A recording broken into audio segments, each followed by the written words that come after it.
Now, I understand punishment is used by caregivers to instill good behavior. But where do we draw the line between punishment and abuse? Mwalimu, it must have been a very tough week for you.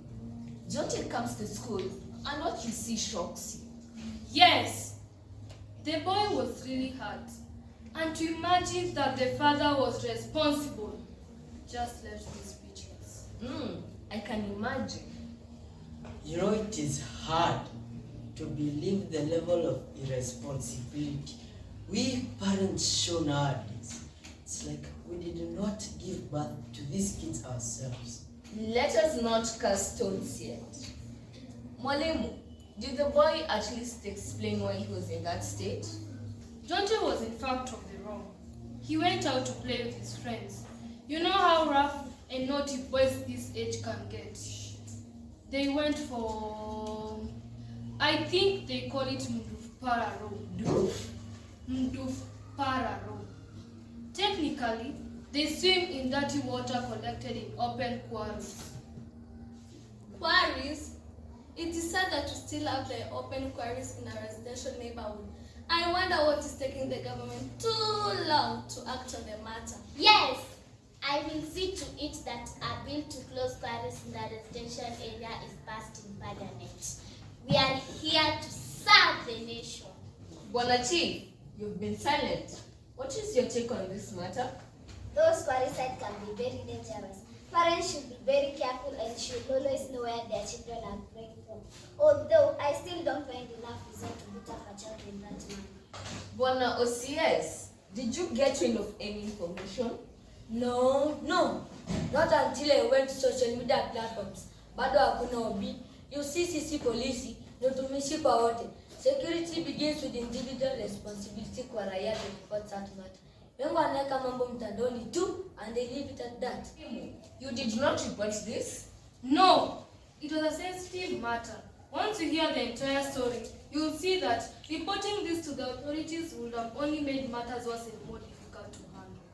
You at least took the boy to the hospital, I believe. That was the first thing we did before we even began the problem. And Dr. Are you required by law to report such issues to the authorities? We are, but sometimes confidentiality limits us. We advise the patients to report the case. And being that we deal with so many patients yet very few staff, it gets difficult to follow up. Teacher, please help us put this perplexing situation into context. Can you please explain? Actually, the boy was beaten because he and his friends pretended to be crippled beggars to get food and money at a nearby mall. Since they were only pretending, they had to wait until dusk to leave the premises. As a result, they got home late. Pardon me? How old is Jonte? Just 9 years old. Quite young. I must say, he portrays real talent. I hope he joins the drama club if he hasn't already. That's just on a light note. Was this desperate time calling for desperate measures, or boys just being boys? Given the circumstances for Jonte, it was a desperate time. The parents were always fighting, and it got to a point where the dad was no longer coming home, and that meant no food for them since the mother could barely provide. Oh my, that is even too much for me. I can't imagine for this night. Wait a minute. It is the audacity for me. This man fails to provide, yet he beats up his son, almost to death, just because he took up what is clearly his responsibility. That is totally against the law. Article 53 of our Constitution explains this clearly. In fact, this man should be facing charges as we speak. And Mchungaji, what is your take on this? Because the Bible tells us, if we spare the rod, we will spoil the child. But was this beating really necessary? Absolutely not.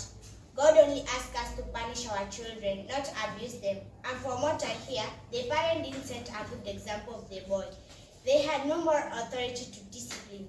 Jesus tells us that we should first take off the log in our eyes before we seek to remove the speck in our neighbors. Walimu, please ask Jonte to visit the Sunday school session. There's a safe haven for him there. Miss Melanie, What is your take on this? The amount of psychological torture I see in this child facing homicide magnitude. His environment is quite toxic. The torment might be even worse than the bruises we talk of. Can you even imagine providing for a family at 9 years old? He is a brave boy, but right now, we should be careful by the parents, not the other way around. It is a very daunting situation. Ladies and gentlemen, thank you for your time. See you next time as we try to unravel this predicament. To our dear viewers, please like, subscribe, share, and comment on our page. I've been your host, Sheila Zawadi. This is the Triple C show where every child's voice matters. Bye bye.